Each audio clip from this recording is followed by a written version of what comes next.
Baik. Assalamualaikum warahmatullahi wabarakatuh. Salam sejahtera untuk kita semua. Baik, pagi hari ini Kamis tanggal 14 Oktober 2020 pada jam 9 sampai 10.45 ya. 10.45 kita akan belajar aswaja lanjutan. Yang pertama sudah kita sampaikan kontrak belajar dan silabus ya. Saya tidak menyebut RPS karena belum sempat ketemu dosen partner dan tidak beberapa materi kuliah yang sudah saya sampaikan di awal. Satu, mulai pengertian atau definisi tentang aswaja. Yang kedua, bicara tentang peletak aswaja atau pendiri aswaja. Paling tidak adalah 3 aspek itu di dalam bidang tauhid, di dalam bidang bidang tasawuf, bidang fikih ya. Itu sudah pakem ya. sudah pakem bahwa bicara aswaja Ahlussunnah wal Jamaah selalu 3 itu. Kalau dirunut ada dasar keislaman, itu berarti cenderung kepada memilih satu dari 4 mazhab yang ada di Indonesia, meskipun akhirnya mayoritas adalah mazhab Syafi'i atau Imam Syafi'i. Yang kedua, dasar keimanan atau tauhid atau teologi, kita merujuk pada Imam Al-Junaidi, Al-Baghdadi dan Imam Al-Ghazali. Dan yang ketiga, bidang tasawuf, kita merujuk pada Imam Al-Junaidi, Al-Baghdadi dan Al-Ghazali. Dalam bidang tauhid itu ada Imam Abu Hasan Al-Asy'ari dan Imam Abu Mansur Al-Maturidi. Baik, saya tidak larang. Hari ini kita bicara soal sejarah aswaja ya, sejarah Ahlussunnah wal Jamaah. Kalau di kelas ini belum sempat menerima bahan dari pertemuan ketiga terkait dengan peletak atau pendiri aswaja, sudah ada di channel YouTube. Di kelas lain sebagian saya suruh nonton sebagai bentuk kuliah karena sekali lagi akun sudah mulai rebutan karena tidak bisa online dalam artian sesuai dengan jadwal jam 9, maka saya menggunakan waktu pagi ini. Hukumnya sama dengan yang nanti jam 9, hanya nanti saya kirim ke channel YouTube. Teman-teman bisa melihat di situ, memperhatikan sampai kemudian muncul kuis ya. Nanti akan saya rumuskan kuis-kuis yang ada dalam materi ini. Silakan untuk dijawab sekaligus ada absensi untuk Google Form yang nanti akan kami siapkan. Baik, hari ini kita bicara soal sejarah aswaja. Sejarah aswaja.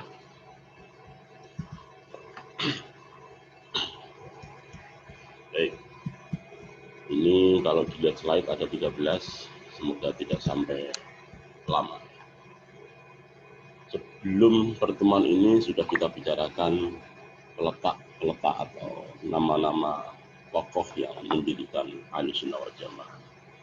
Paling tidak kalau kita ungkap kembali apa yang menjadikan terminologi ini muncul, tidak lain adalah satu hadis yang membincangkan bahwa umat Bani Israel akan terpecah menjadi 72, kemudian umatku kata Nabi Muhammad akan pecah menjadi 73 illa millatan wahidah, kecuali satu agama di antara 73 itu yang masuk surga. Qalu ma hiya, qalu iya Rasulullah. Satu itu siapa ya Rasulullah? Ma'ana alaihi wa ashabi. Siapa-siapa yang mengikuti aku dan sahabat-sahabat. Inilah yang kemudian disebut ahli sunnah wal jamaah. Kemudian di NU disebut aswaja an-nabiyah. Baik, kita akan coba kupas aswaja pada masa Rasulullah, aswaja sebagai paham atau aliran, faktor religius berdirinya aswaja, faktor sosial berdirinya aswaja, faktor politik berdirinya aswaja. Ketiga, kita akan mengenal sosok Abu Hasan al-Asy'ari. Keempat, kita akan mengenal sosok Abu Mansur al-Maturidi.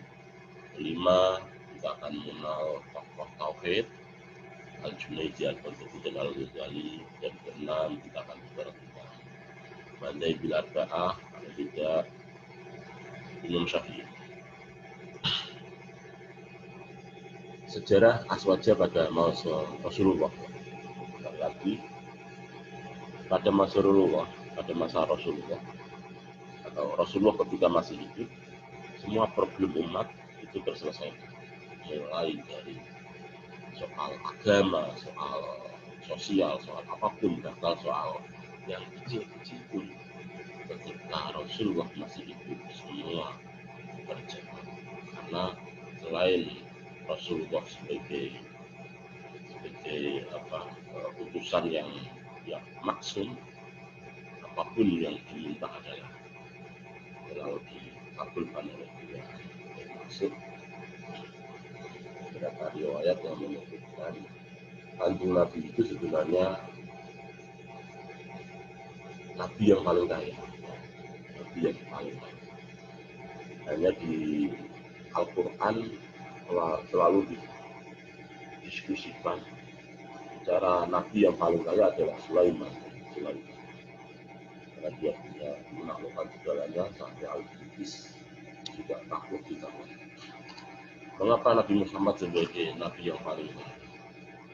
Karena Kanjeng Nabi itu pernah berdoa begini, Allahumma ahyini miskinan,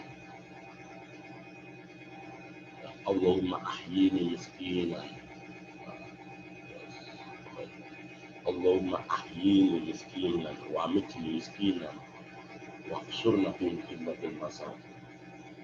Ya Allah, jadikanlah hidupku sebagai orang miskin, jadikanlah kami ketika akan mati juga orang miskin, dan kumpulkanlah kami dengan golongan orang miskin. Kalau doa ini dipanjatkan oleh orang yang tidak kaya, tidak mungkin. Justru ini Rasulullah pernah berdoa begitu, berarti Allah ini maha kaya. Karena Kanjeng Rasul itu adalah maha kaya. Ya. Tetapi di dalam Al-Quran selalu yang dibicarakan adalah Nabi Sulaiman sosoknya. Dalam hal kegantengan, Rasulullah paling ganteng. Sekali lagi, meskipun paling ganteng tidak disebutkan di dalam Al-Quran. Hanya di dalam Al-Barjandi, anta syamsun, anta badrun, anta nurun, Allah. Tetapi kegantengan kemolekan itu di dalam Quran suara Yusuf selalu dibicarakan ganteng adalah Nabi Yusuf. Dalam penjelasan yang lebih lain, ibarat lingkaran itu, ganteng itu separuhnya adalah milik Nabi, seperempatnya Nabi Yusuf, dan separuhnya adalah untuk sejagat raya. Jadi yang merasa cantik dan merasa ganteng belum ada apa-apa. Maka Kanjeng Nabi selalu dilakoni sebagai engkau adalah matahari, engkau adalah bulan, anta syamsun, anta badrun, anta nurun, engkau adalah cahaya di atas cahaya. Ini kan sebuah ungkapan yang luar biasa. Baik, jadi ketika Rasulullah itu masih hidup, ya, selain persoalan-persoalan itu selesai, berbicara soal terminologi aswaja, secara spesifik memang tidak ada, tidak muncul, tidak menunjuk kelompok tertentu. Tetapi ahli sunnah wal jamaah secara keseluruhan itu selalu dihubungkan dengan sebuah hadis yang sempat saya sampaikan di awal tadi. Misalkan, inna bani Israila iftaroku ala sintain wa sab'ina millatan. Sesungguhnya Bani Israel itu akan terpecah menjadi 72 agama. Wa sataftariqu ummati ala salasin wa sab'ina millatan kullahum finnar. Sementara umatku akan terpecah menjadi 73 millatan kullahum, sudah ada jamak kullun, ada hum jamak, semuanya itu 73 itu finnar, masuk atau akan neraka illa millatan wahidah, kecuali satu agama. Qalu man ya Rasulullah, satu itu siapa ya Rasulullah? Ma'ana alaihi wa ashabi. Rasulullah menjawab, semua agama yang di masa umatku nanti akan terpecah menjadi 73. Kalau mengutip hentikannya Profesor Syed Akil Siraj, saat ini sudah 13, ya, termasuk Wahdah, Wahabi, Salafi, apalagi FPI, NU, Muhammadiyah, ya, semua sudah 13. Jadi kalau merunut hadis ini, ya, kiamat masih lama ya, ini baru 13. Kalau menurut ya, Profesor Syed Akil Siraj selaku ketua PBN. Baik, ya. 73 itu 72 finnar, masuk neraka, dan satu masuk surga. Sekali lagi, terminologi surga neraka itu hanya di dalam sebuah bayangan bahwa kita hanya disuruh iman ada surga dan neraka. Bisa saja. Selebihnya adalah mari kita berbuat baik di muka bumi. Baik, kembali pada hadis ini sering digunakan oleh sebagian dari kita, kalangan-kalangan orang-orang itu, sebagai dalil atau dasar ahli sunnah wal jamaah. Persoalannya adalah yang dimaksud ahli sunnah wal jamaah yang tadinya hanya satu itu saya, ya, apakah NU, apakah Muhammadiyah, ataukah Wahabi atau Salafi, alam. Tetapi hadis ini memberikan atau menjadi yang dimaksud ahli sunnah wal jamaah adalah mereka-mereka yang selalu mengikuti sunnah Nabi dan para ijma, yaitu kesepakatan. Karena kalau bicara siapa yang layak untuk mengangkat atau memahami ahli sunnah wal jamaah ini, semua mengklaim begitu. Baik yang ekstrim maupun yang moderat, bisa kita lihat di lapangan. Selanjutnya adalah bicara tentang paham atau aliran pemikiran ahli sunnah wal jamaah itu kira-kira muncul apa. Jadi tadi sudah bicara soal munculnya teknologi itu pada masa Rasulullah, itu disebut ma'ana alaihi washabi, siapa-siapa saja yang mengikuti aku dan sahabat-sahabat itu harus diajak. Persoalan sekarang adalah kalau aswaja sebagai aliran, sebagai paham, sebagai aliran itu kapan munculnya? Ahli sunnah wal jamaah atau aliran aswaja, baik aliran keagamaan, jadi aswaja sebagai ajaran, atau aswaja sebagai manhajul fikr.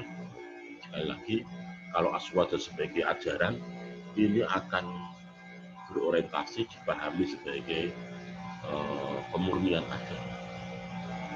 Jadi kalau tidak begini salah dan salah. Ya. Tetapi kalau aswaja sebagai manhajul fikr, metode pemikiran, sikap keagamaan, sikap kebangsaan, sikap keagamaan, sikap kebangsaan, sikap itu harus merujuk pada 4 hal. Ini sudah saya sampaikan. Sikap kita bermasyarakat apa? Selalu tawasud. Ya, tawasud itu tengah-tengah. tawazun, selalu seimbang. Ya. Tawasud itu tidak di pinggir, tidak di pojok, ya, tengah-tengah tawasud. Tawazun selalu seimbang, tidak terlalu ke ekstrim, tidak terlalu ke liberal, seperti itu ya. Yang ketiga adalah tasamu, toleransi. Itu urusan orang lain, kita tidak boleh menyalahkan. Kita hanya diminta oleh Tuhan melalui kitab sucinya mengajak kepada orang lain dengan cara bil hikmah. Ud'u ila sabili rabbika bil hikmah. Ajaklah menuju jalan Tuhan dengan cara apa? Bijak.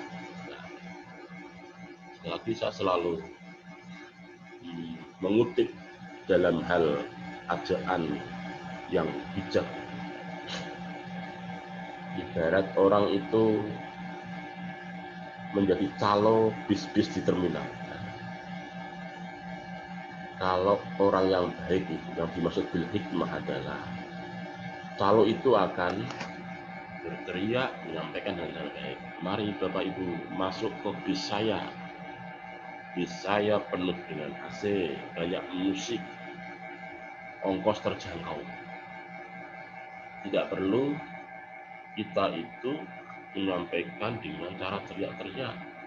Jangan masuk ke bis itu, jelek, bau ikan, bau yang lain, tidak ada AC-nya. Nah, itu akan menjadi problem besar. Maka di dalam dakwah tidak perlu kita menjelek-jelekan orang. Tetapi yang baik adalah mari kita sampaikan apa-apa yang baik di dalam kelompok kita. Nanti kalau masyarakat itu, penumpang itu sudah gabung di dalam bis, baru kita punya hak untuk minta ongkos, mana tiketnya, disitulah kita berdakwah. Artinya kalau dia sudah menjadi golongan kelompok kita sebagai orang Islam, maka kita baru sedikit mengingatkan kembali ini waktunya, sholat ini waktunya. Nah, itu yang disebut kalau sudah menjadi golongan kita ajak dengan yang sedikit menekan, dalam artian kalau anak kita itu baik. Jadi Ahlussunnah sebagai ajaran maupun Ahlussunnah sebagai manhajul fikr itu belum ada. Istilahnya memang sudah ada, yaitu ma'ana alaihi wa ashab. Coba kita lihat dalam sejarah Islam, kita mengetahui bahwa Nabi Muhammad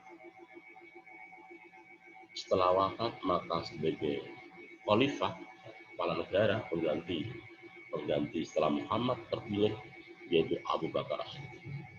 Beliau adalah sebagai khalifah ditunjuk oleh Nabi atau melalui pemilihan atau sebuah kesepakatan atau musyawarah. Ternyata sahabat Abu Bakar terpilih melalui forum atau lembaga yang juga demokratis, bukan ditunjuk oleh Nabi, tapi melalui kesepakatan para sahabat. Jadi sampai kemudian di kekhalifahan ini yang kemudian ideal hanya pada di Umar. Abu Bakar wafat, maka Umar juga sama melalui proses demokrasi. Nah, mulai terjadi firqah, kelompok-kelompok aliran ini pada masa sahabat Utsman di akhir kekhalifahan. Apakah kemudian karena di sahabat Utsman ini sudah ada gubernur mau menjadi khalifah, di sisi yang lain ada sahabat Ali. Di situ sudah mulai ada intrik-intrik kelompok yang mendukung Ali, Syiah, kelompok yang tidak mendukung Ali karena Ali menerima tahkim, itu Khawarij. Ada kelompok satu yang tadi bidian dari gubernur masa sahabat Utsman, yaitu kelompok Muawiyah. Disinilah yang kemudian muncul aliran-aliran. Ya. Berikutnya adalah, jadi ini sama seperti yang saya sebut tadi, Ali bin Abi Thalib akhirnya memang telah terjadi perundingan, sahabat Ali, pengikut Ali menang ya, menang. Tetapi karena gubernur di masa Utsman ini bahasa politiknya itu berkhianat begitu, karena melakukan perundingan, nanti disampaikan di publik bahwa setelah Utsman ini sahabat Ali maupun gubernur saat itu juga tidak ada kepemimpinan, nanti kita akan adakan pemilihan ulang. Tapi kenyataannya justru sahabat Ali diberi waktu dulu untuk menyampaikan, sama seperti di kesepakatan di tahkim itu, di perundingan itu, tetapi gubernur atau pengikut Muawiyah itu curang. Dia tidak menyampaikan apa yang menjadi konsensus sebelum disampaikan ke publik. Nah, disinilah kemudian mulai terjadi konflik antara ulama.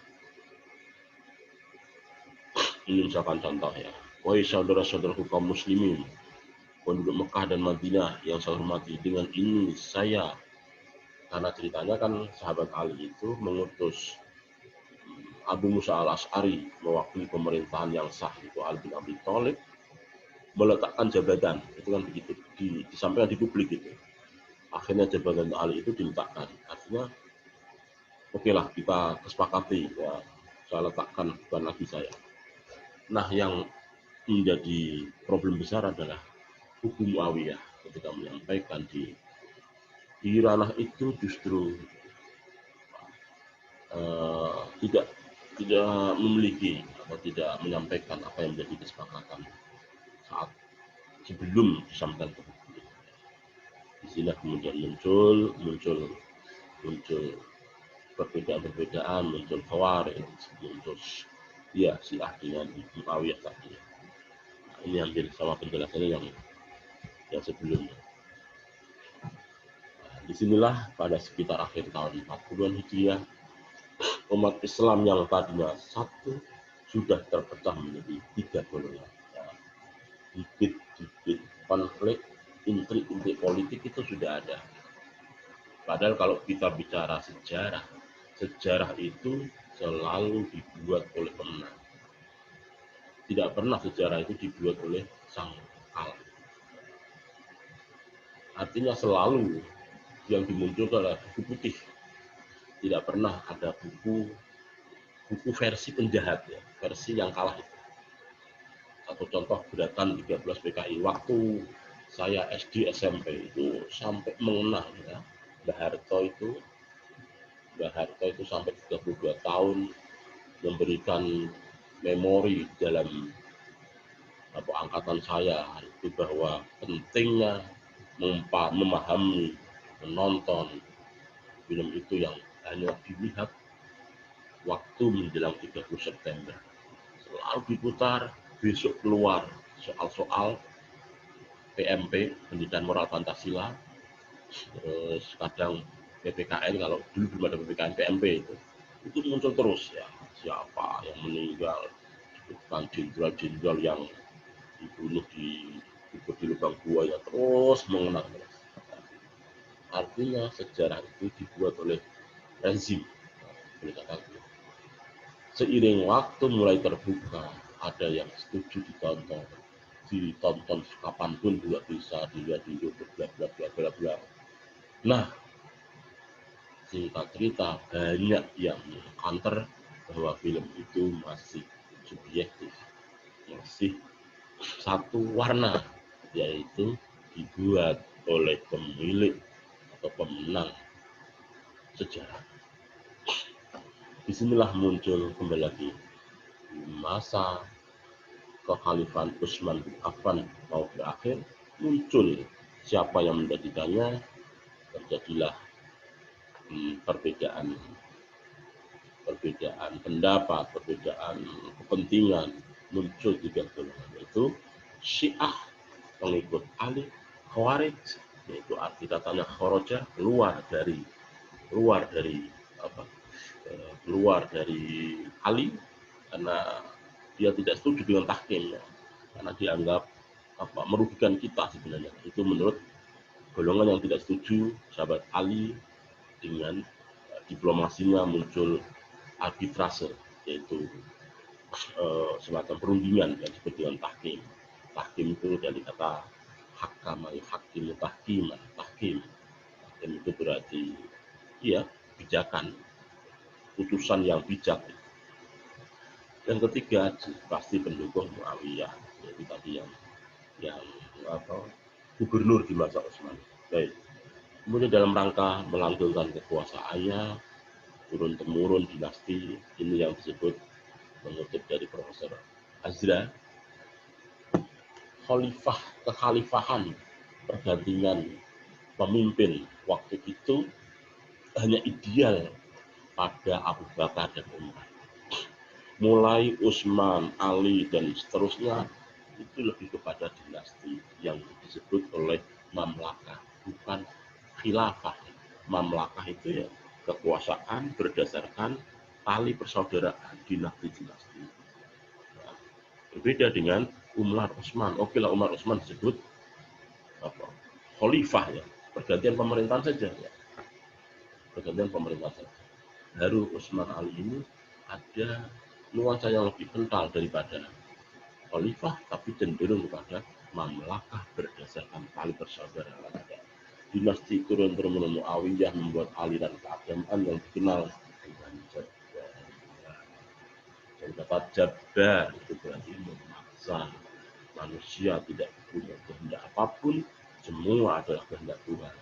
Jadi sebenarnya bisa ditelusuri ya, kalau ada model pemimpin yang selalu menggunakan agama, itu sebenarnya adalah untuk membentengi bahwa kekuasaan yang dia pimpin sekarang adalah atas kehendak Tuhan.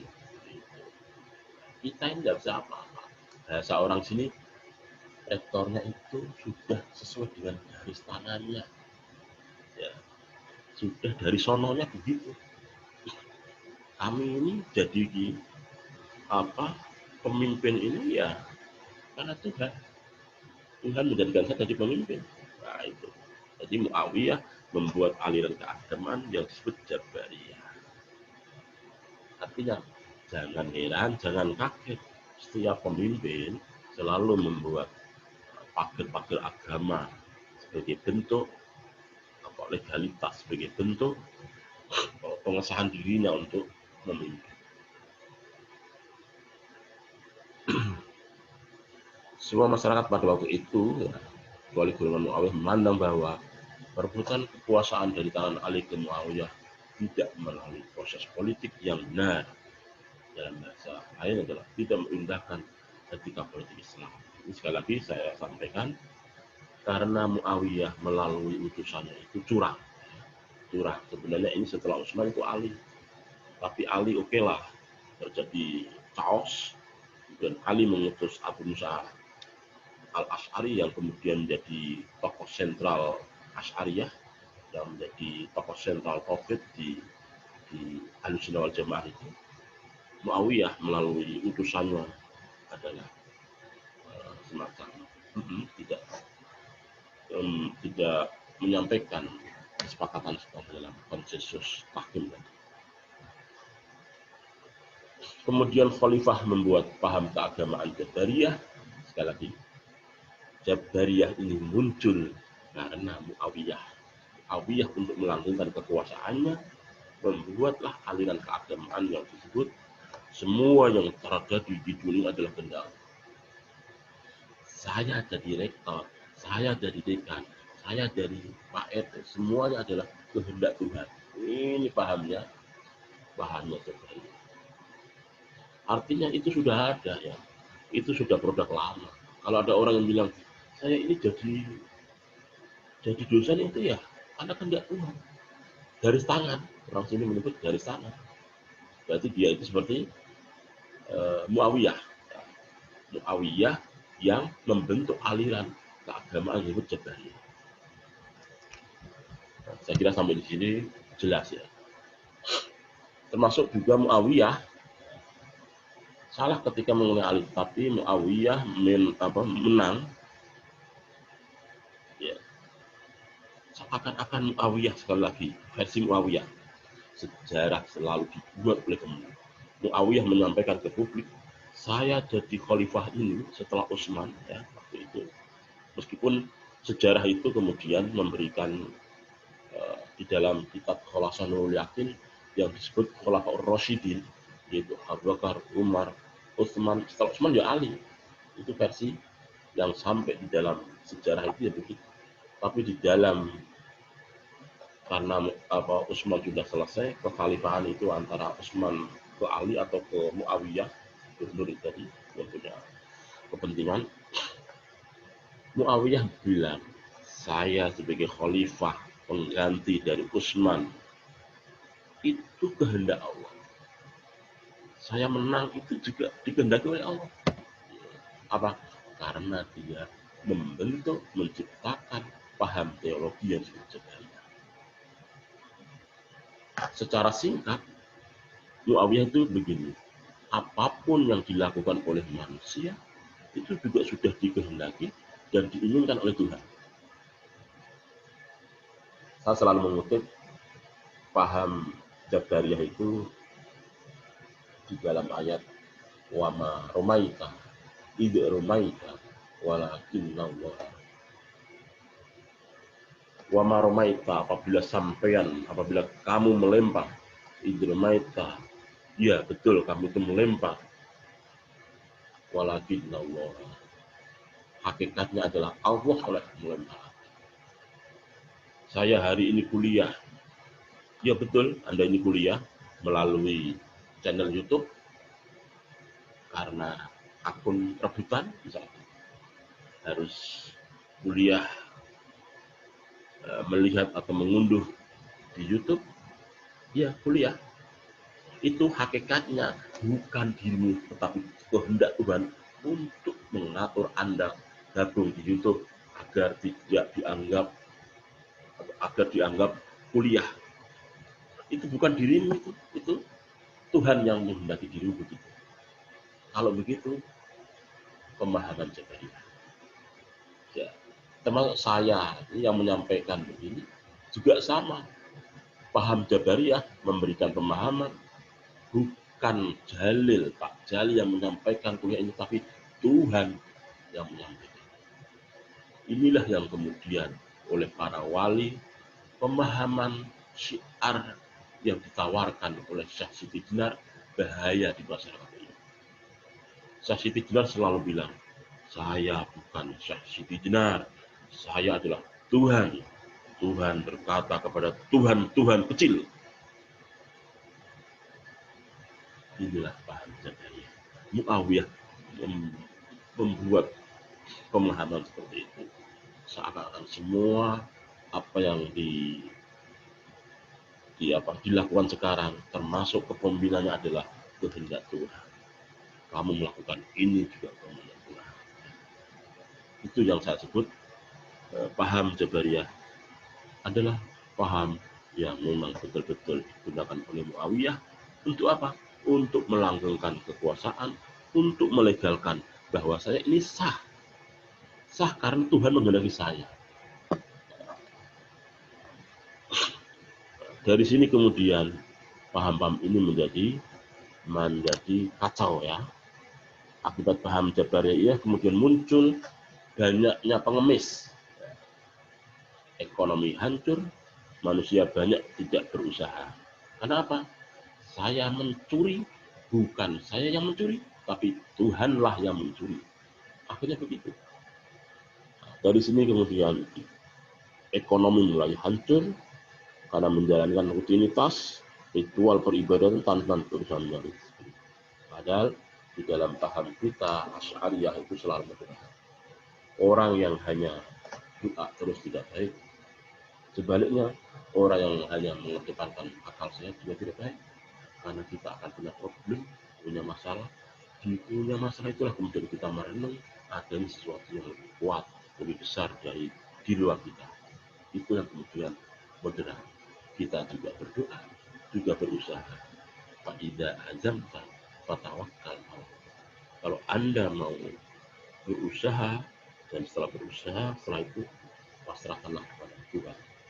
Saya sudah membuat beberapa proposal, kalaupun tidak lolos itu sudah urusan Tuhan. Ini bisa dianalogkan dalam hal lain. Kalau mau menembak cewek itu jangan sekali, tembaklah yang banyak. Anggap saja kita itu punya amunisi yang banyak, punya amunisi 5, semua cewek ditembak. Saya cinta sampean, saya cinta sama sampean. Jangan hanya 1, 5 tembak sekaligus. Si A, si B, si C, si D, si E. Harapannya dari 5 itu ada yang menerima cinta kita sebagai laki-laki, yang punya hak untuk menembak. Kalau perempuan punya hak untuk menolak. Dari 5 itu harapannya ada 1 yang menerima cinta kita. Kalau yang menjadi masalah itu 5 itu menerima 3, masih boleh. Karena fankihu mato balakum minal nisa'i masna. Meskipun ayat itu yang selalu digunakan oleh mereka yang suka poligami. Saya tidak membenci yang poligami, tapi ya sudah, tidak juga mengamini. Itu satu contoh. Artinya kalau tadi konteksnya 5 proposal yang kita kirim ke seseorang yang kita cintai, 4 pun masih aman. 4. Baru kalau 5 menerima semua kan tidak aman. Ditolak semua sudah biasa, tidak usah kecil hati. Ya. Hak kita adalah menembak, menembak. Kalau deklarasi itu kan sudah satu visi. Menembak. 5 amunisi sudah dikeluarkan, ditolak semua. Tambah lagi 5 lagi 10. Pasti ada yang satu menerima. Meskipun dengan cara-cara. Saya menerima dengan catatan bla bla bla bla. Tidak masalah. Oh, sampai ke situ ya. Oke. Jadi paham Jabariyah justru kemudian memunculkan kriminalitas. Karena orang tidak dilatih berusaha, sedikit-sedikit Tuhan, ini karena Tuhan, ini karena Tuhan, mencuri karena Tuhan, tak sakit karena Tuhan, semua Tuhan. Wa ma ramaita idh ramaita walakin. Ini paham Jabariyah. Maka agar ekonomi di saat itu berimbang, muncullah ya, paham baru yang dipelopori oleh cucu Ali bin Abi Thalib dengan apa? Dengan nama Qadariyah. Jadi paham-paham itu sebenarnya apa? Dinisbatkan oleh pendiri. Jadi cucu Ali bin Abi Thalib yaitu Muhammad bin Ali bin Muhammad bin Ali bin Abi Thalib. Kalau orang Arab itu selalu begitu ya. Bin. Kita ini kan sebenarnya nanti bulan Rabiul Awal akan mengupas silsilah atau sanadnya Nabi. Itu pasti yang kuat sejarahnya, terutama kiai kita Profesor Sa'ad Akil Sirot, kuliah di Mekah, Cina. Dia selalu hafal apa istilahnya, lotok istilahnya, hafal di luar kepala. Saya masih ingat betul beliau di depan kami, waktu itu kami Ansor wilayah Yogyakarta, di pesantren Pandanaran, waktu sosialisasi mau mencalonkan ketua umum PBNU. Kok enggak percaya setelah Mbah Hasyim Mujadi itu PBNU-nya itu saya. Bayangkan. Beliau bercerita di duanya audien.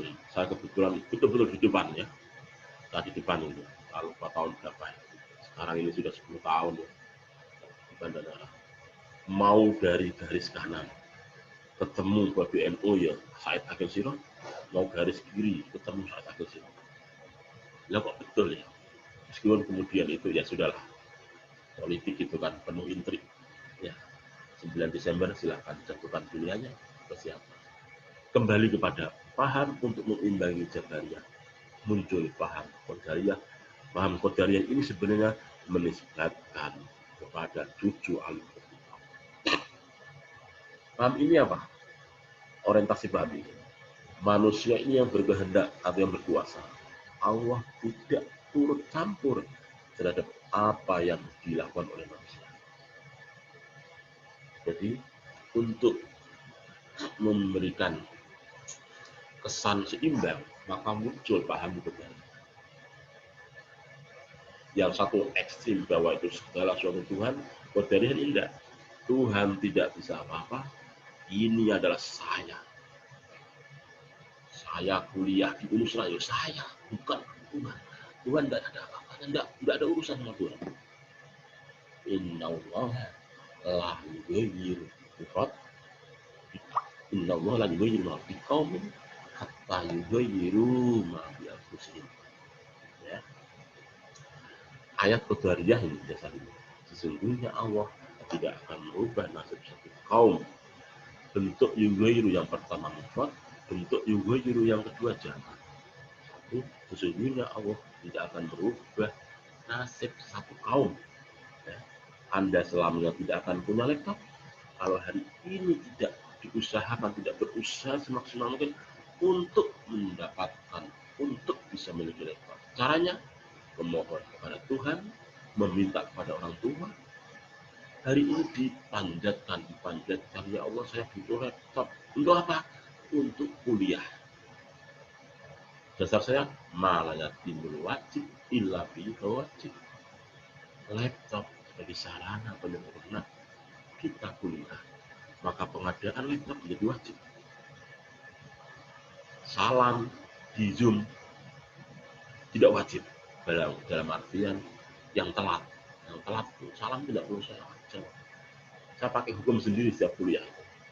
Yang telat salamnya tidak wajib dijawab. Agar apa? Agar paham. Jangan salah meletakkan kalimat maaf. Memang itu salah di awal. Maaf Pak, saya salah telah kumpul. Tidak perlu. Maaf itu sudah dilebur secara kemanusiaan.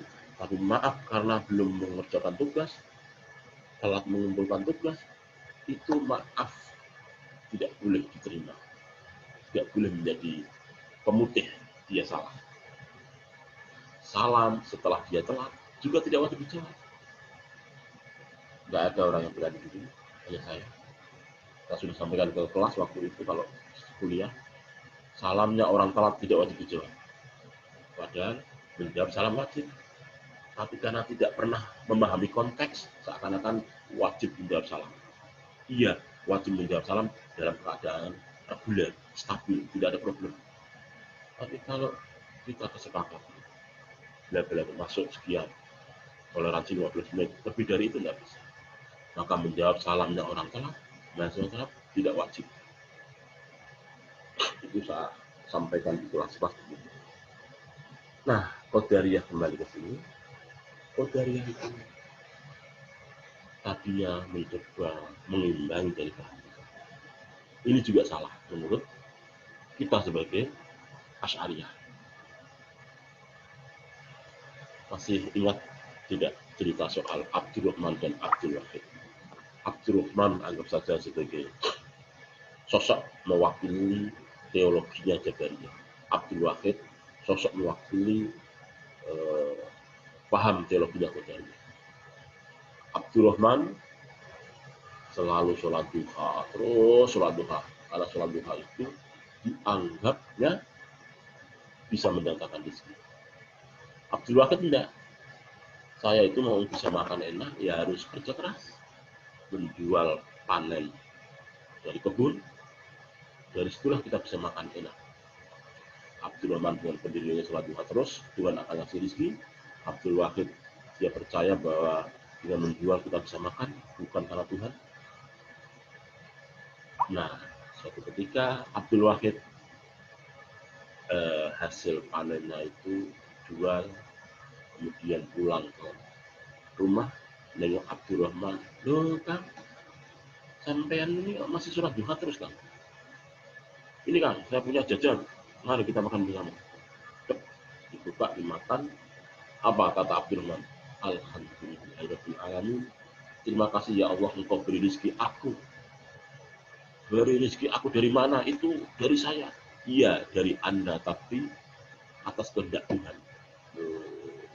Maka jadilah Abdurrahman Wahid alias Gus Dur. Biar ingat ya, Abdurrahman Wahid itu dari kata Abdurrahman dan Abdul Wahid. Jadi Gus Dur mencoba mengkombinasikan paham Jabariyah dan Qadariyah. Oke, sampai di sini mulai hangat ya. Kemudian Khalifah Bani Muawiyah ya digulingkan oleh Khalifah Abbasiyah.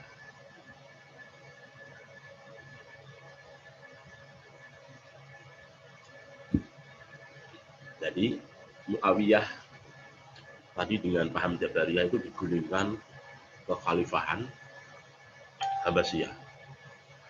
Kekhalifahan Abbasiyah ini murni, pemerintahnya memang mati pesat karena berprinsip bahwa manusia tidak bisa mengandalkan pada takdir tadi. Jadi cucu Ali bin Abi Thalib membuat paham sebagai penyeimbang Jabariyah itu Qadariyah. Ini kemudian muncul keluarga Abbasiyah menggulingkan Muawiyah. Alasannya jelas, Muawiyah ini kan selalu takdir Abbasiyah yang kemudian tadi pengikut Ali Qadariyah, paham Qadariyah itu menggulingkan. Kalau ingin maju maka harus merubah itu. Innallaha la yughayyiru ma biqaumin hatta yughayyiru ma bi anfusihim. Kemudian aliran Qadariyah ini pada zaman Abbasiyah, kalau sebelumnya hanya sekedar menjadi kritik atas paham Jabariyah, sekarang menjadi spirit. Jadi Qadariyah tidak lagi menjadi penyeimbang Jabariyah, tapi justru menjadi spirit pembangunan negara yang kemudian turunannya adalah kita kenal sebagai paham Mu'tazilah. Jadi begini ceritanya. Jabariyah dulu, Qadariyah. Qadariyah ini awalnya counter dari Jabariyah. Seiring waktu, Qadariyah ini tidak hanya mengcounter Jabariyah, tetapi anak akal sehat, kurang sakit ya obat, bukan orang sakit malah disuruh doa. Qadariyah disitulah kemudian membangun spirit bahwa perlunya kerja keras untuk menciptakan pembangunan. Nah, dari sini muncul aliran Mu'tazilah. Kekuatan pada manusia, bahwa manusia mempunyai kehendak dan bersemangat, dia menggunakan prinsip akal. Mu'tazilah ini dikenal dengan rasionalitas yang luar biasa. Iya, Mu'tazilah. Nah, dia tidak mengenal namanya apa istilahnya doa, enggak. Yes, kalau mau berhasil kerja keras, itu Mu'tazilah. Dan prinsipnya adalah segala sesuatu yang masuk akal, segala sesuatu yang harus dirasionalkan, sehingga ini yang juga sama kebablasan, karena semua dianggap kehendak dan akal manusia itu, akal manusia itu kehendak mutlak. Sampai ada terjadi peristiwa ketika salah satu keturunan Abbasiyah ini menggunakan paham Mu'tazilah sebagai paham resmi negara, sehingga timbul korban yang tidak mengikuti paham Mu'tazilah dibunuh dan banyak. Jadi Mu'tazilah ini menjadi paham yang mengedepankan akal sehat, tetapi mengedepankan kebablasan. Sampai kebablasannya, kalau sampai ada golongan atau pengikut kami yang tidak seperti saya, maka akan saya bunuh. Termasuk Mu'tazilah adalah siapa yang melakukan dosa besar adalah layak dibunuh. Ini Mu'tazilah. Ya. Oke, lanjut. Akhirnya lahirlah seorang ulama besar pengikut Mu'tazilah, Abu Hasan Al-Ash'ari. Ini yang artinya adalah pelopor paham tauhid Aswaji. Jadi Mu'tazilah ini lahir sampai ekstrim itu, muncullah pengikut Mu'tazilah, ya kan? Dan tadi Abu Hasan Al-Ash'ari pengikut Mu'tazilah, menyatakan diri keluar dari paham. Beliau berbeda di tengah jalan. Jadi tadinya mengikuti, ya.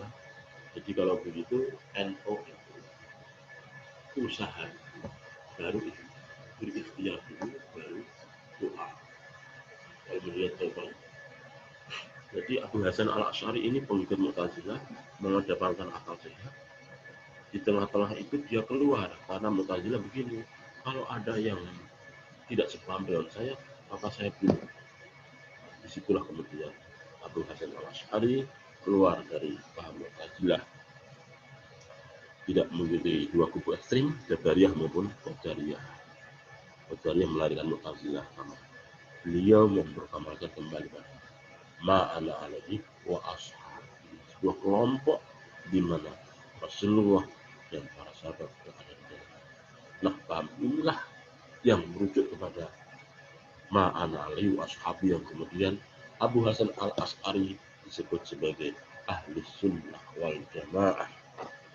Ini termasuk Abu Mansur al-Maturidi. Kalaupun paham Qadariyah dan paham Mu'tazilah itu mengatakan bahwa manusia punya kehendak, sedang paham Jabariyah itu mengatakan bahwa manusia itu tidak punya kehendak. Nah, teologi aswaja dirumuskan Abu Hasan al-Asy'ari, manusia itu punya kehendak, akan tetapi kehendak itu diketahui oleh Allah. Manusia punya kehendak, tetapi kehendak itu dibatasi oleh takdir. Kita tetap berusaha, selebihnya Tuhan yang an-nasu bitakdir, Allah bitakdir. Manusia hanya bisa merencanakan, hari ini kuliah jam 9, tetapi kita hanya disuruh nonton channel. Kita berusaha, takdirnya adalah Anda sendiri. Apakah Allah juga akan menuntun Anda untuk membuka, melihat tayangan channel YouTube? Itu juga urusan Anda. Dan urusan Tuhan. Ya, an-nas bitafkir wallahu bitakdir. Baik. Jadi kalau Jabariyah itu murni takdir, apapun yang dilakukan adalah takdir. Termasuk ketika mencuri sekalipun. Saya selalu contoh itu. Saya mencuri HP, bukan saya pencuri, tapi Tuhan. Itu paham Jabariyah. Paham Qadariyah juga ekstrim. Ini. Kenapa kamu mencuri? Maka Jabariyah menjawab, lawang saya ditakdirkan mencuri. Maka jangan salah saya tandakan sama Allah. Ini yang kemudian ramai ya. Tadi paham Jabariyah ini kita baca cepat saja. Ini yang kemudian didobrak habis-habisan oleh Qadariyah yang mengedepankan tanggung jawab individu dengan kehendak bebas manusia, yang akhirnya muncul ajaran-ajaran agama itu Mu'tazilah. Kemudian paham di Mu'tazilah ini, kemudian konteksnya kembali pada semangat awal Islam, ma'ana alaihi wa ashabi, yang dipelopori oleh dua ulama besar waktu itu, Abu Hasan al-Asy'ari dan Abu Mansur al-Maturidi. Inilah disebut sebagai bidang teologi, bidang tauhid, dasar keimanan itu dua tokoh ini. Kemudian dalam bidang fikih lahirlah ulama-ulama besar yang merumuskan fikih dengan mendasarkan kepada ahli sunnah, artinya kebiasaan Rasulullah dan para sahabat. Kemudian lahirlah Imam Ahmad bin Hanbal, Imam Malik, Imam Syafi'i, kemudian Imam Hanafi. Jadi semua ini saudara. Kalau kita hari ini masih konflik kecil, ini kunut, ini tidak, itu sudah tidak zaman. Kita ini punya ulama-ulama besar, masing-masing punya pendapat. Justru perbedaan ulama itu memberikan rahmat bagi kita sebagai umat awam. Maka ikutilah menurut Anda yang baik. Ya. Kunut maupun tidak kunut, boleh. Tetapi sebagai ahlu sunnah wal jamaah, kunut menjadi rukun. Karena kalau tidak kunut, kita wajib sujud sahwi. Sujud sahwi bagaimana? Subhanallah walan disebut, dilakukan sebelum salam, yaitu sujud baca 3 kali subhanaman ladanan walan disebut. Bahasa suci dat yang tidak pernah tidur dan juga tidak pernah lupa. Kita manusia sering lupa. Kalau tidak tidur, sakit. Kalau tidak makan, sakit. Allah tidak punya. Bangun bersujud, duduk di antara dua sujud, boleh baca, boleh tidak, Rabbil firli, boleh, tidak juga tidak apa-apa. Sujud lagi, baca subhanallah 3 kali, baru sama. Itulah cara melakukan sujud sahwi atas satu rukun atau beberapa rukun yang ditunjukkan. Kalau tidak sujud sahwi lupa, ya sudah. Orang akan tidur, tanggungannya ketika lupa dan tidur. sekali lagi, lupa dan tidur. Kalau pura-pura tidur, lain lagi cerita. Jadi imam-imam madhab ini juga bersaudara, berguru. Imam Hanafi, kemudian Imam Malik, kemudian Imam Syafi'i dari Imam Ahmad. Semua ini dari muridnya, gurunya. Jadi yang kedua adalah imam, kemudian Imam Malik belajar sama Imam Hanafi, Imam Syafi'i juga demikian. Meskipun beliau itu Imam Syafi'i tidak panjang usianya, ya sekitar 55, kalau Imam Ghazali 51. Semoga kita bisa melewati situasi sulit seperti COVID ini. Ya, semoga panjang umur dan berikutnya slide-nya masih banyak.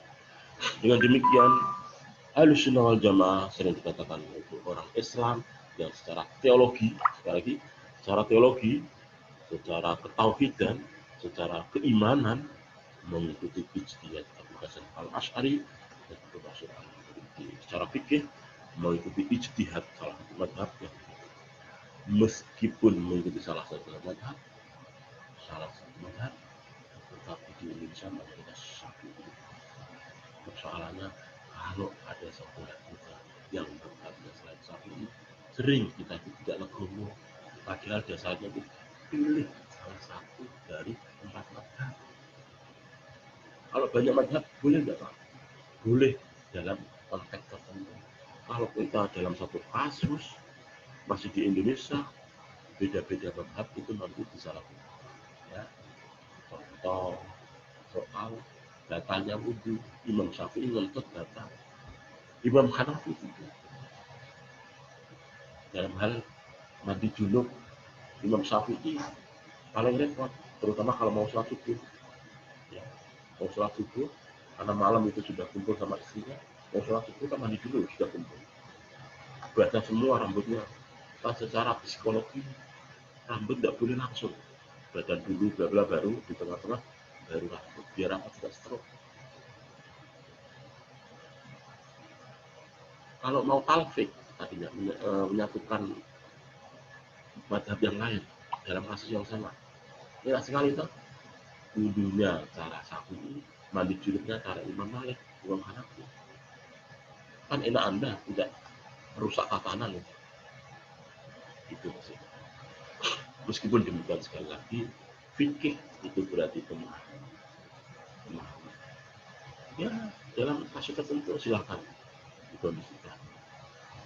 Contoh, mengapa ibadah-ibadah umroh, ibadah haji terutama, Bapak Ibu kita itu kan selalu diikat pakai gelang. Itu pun menyentuh terus. Mengapa? Ini ada pemahaman yang menurut saya salah. Mengapa istri saya, ya, kalau yang sudah berkeluarga, itu membatalkan wudhu? Karena istri adalah orang lain. Ketika menjadi istri saya, maka apapun tetap sebagai ajnabiyah. Saya menyentuh istri saya tetap batal wudhu saya pakai misalnya. Tapi ada yang memahami setelah menjadi keluarga itu tidak batal.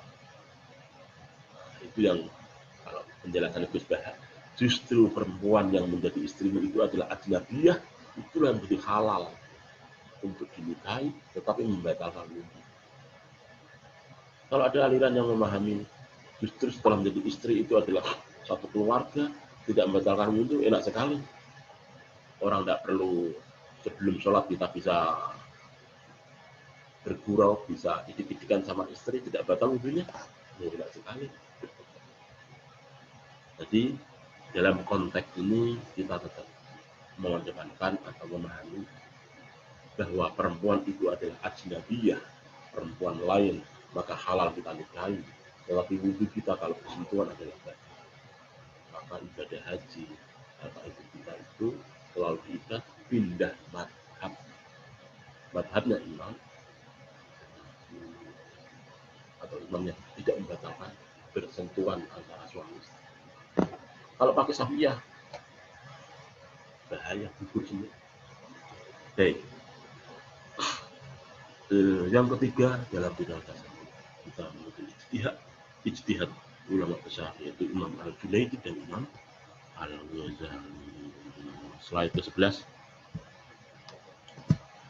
Inilah kemudian kita sampai pada pengertian aswaja. Pertama, kalau kita melihat ijtihadnya ulama-ulama tersebut di atas, maka pengertian pertama definisi kedua adalah melihat cara berpikir dari berbagai kelompok aliran dan pertimbangan.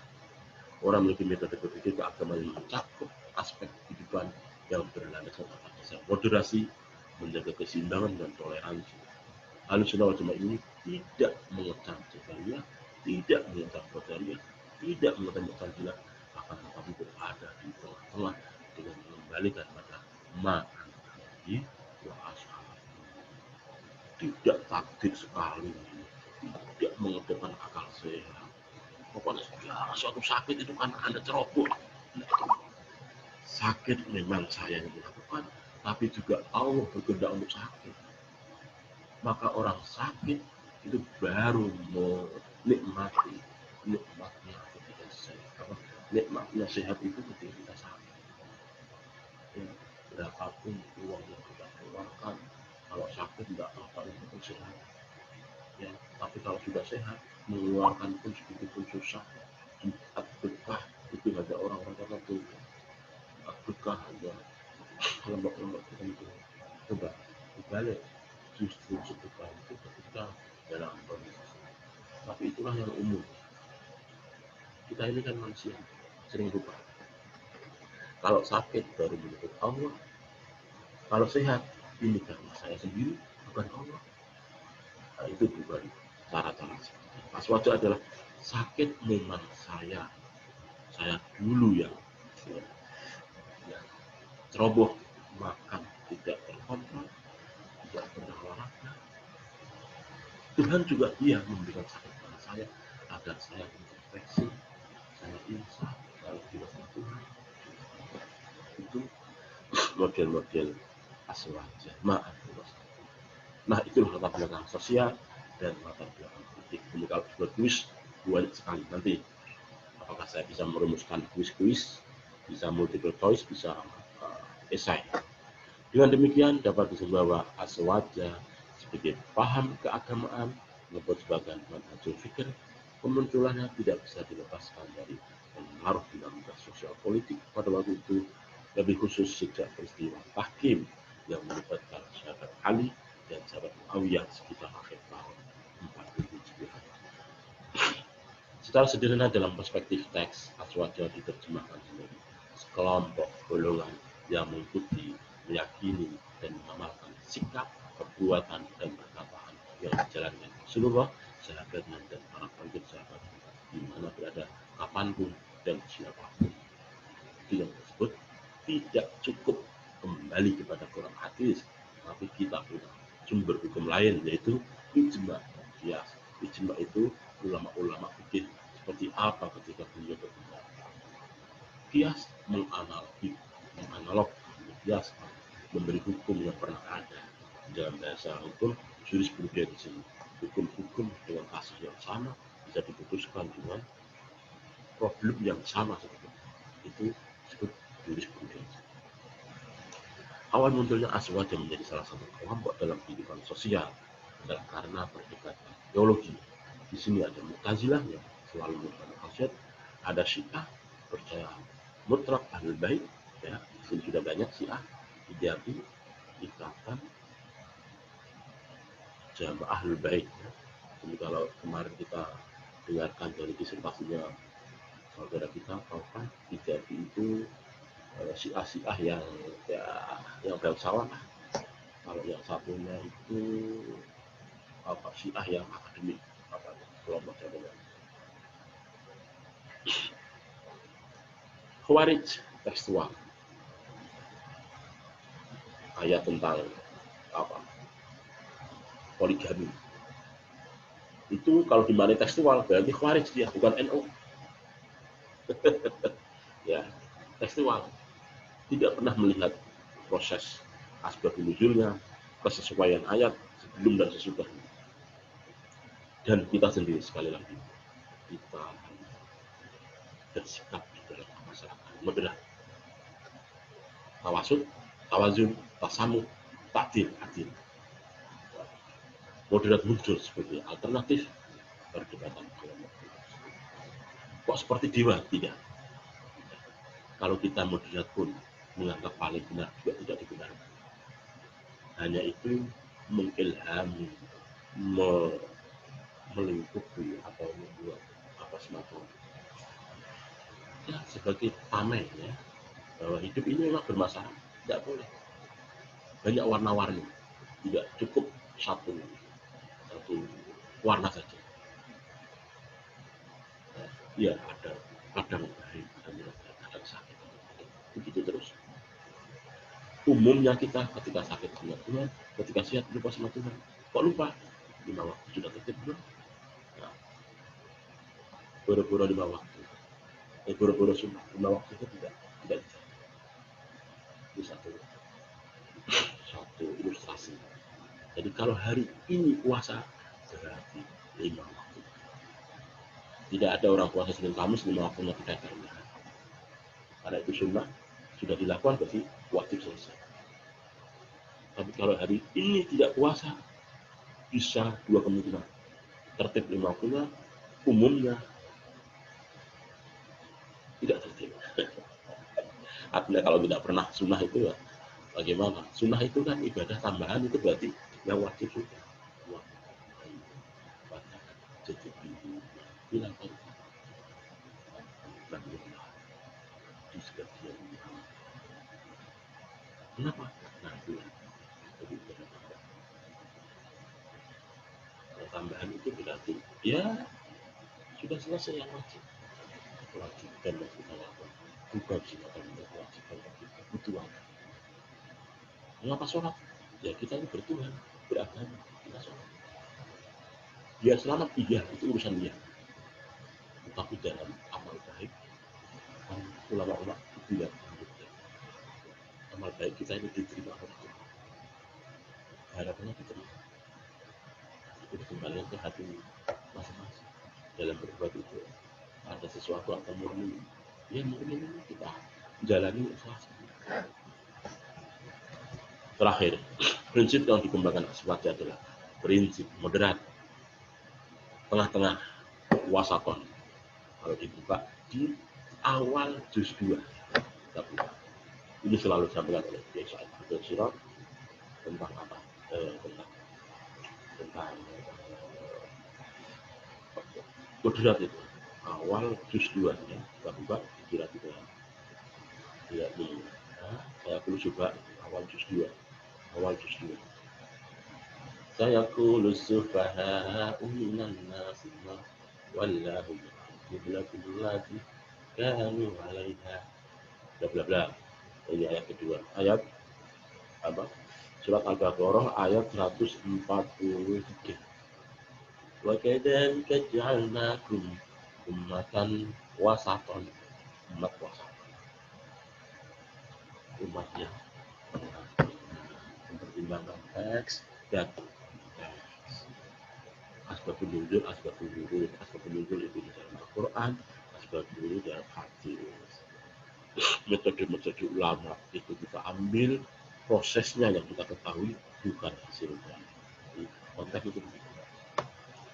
Prinsip seperti itu sebenarnya telah ada dalam pesan salah nubuwah, baik dalam Al-Quran maupun dalam hadis. Dalam prinsip dan sikap seperti ini, Aswaja selalu menjadi solusi alternatif dalam setiap persoalan perdebatan yang bersifat dhani, yaitu membutuhkan penafsiran dan dengan pendapat yang paling benar, paling bermanfaat dan menghilangkan kemanusiaan. Ad-dororo yuridu nabi yusra yuridu usra. Banyak ayat-ayat yang Allah itu memberikan kemudahan, maka jangan dibuat kalian susah. Allah itu memberikan dispensasi. Kalau bepergian jauh itu bisa musafir itu berarti bisa jamak, bisa kosor. Kan enak itu.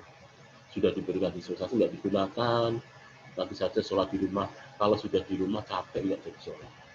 Maka dengan hal ini saya setuju apapun kondisinya harus dikerjakan. Selalu alasan nggak apa, kan syarat sholat kan harus suci. Ya biasanya orang yang suci bilang suci begitu kan sampai rumah tidak sholat. Kalau saya jarang melakukan, maka apapun Bismillah, baju yang kita pakai suci, maka kalau sholat sekali. Karena kalau sudah sampai rumah capek tidur sholatnya enggak mungkin. Ya kalau bisa ya itu, tapi umumnya tidak bisa. Jadi kalau begitu yang perjalanan gunakanlah dispensasi yang telah diberikan. Baik, saya kira begitu pertanyaannya, bisa di WA group, bisa juga di kolom channel YouTube, nanti akan kami. Sekian pertemuan keempat tentang sejarah Aswaja.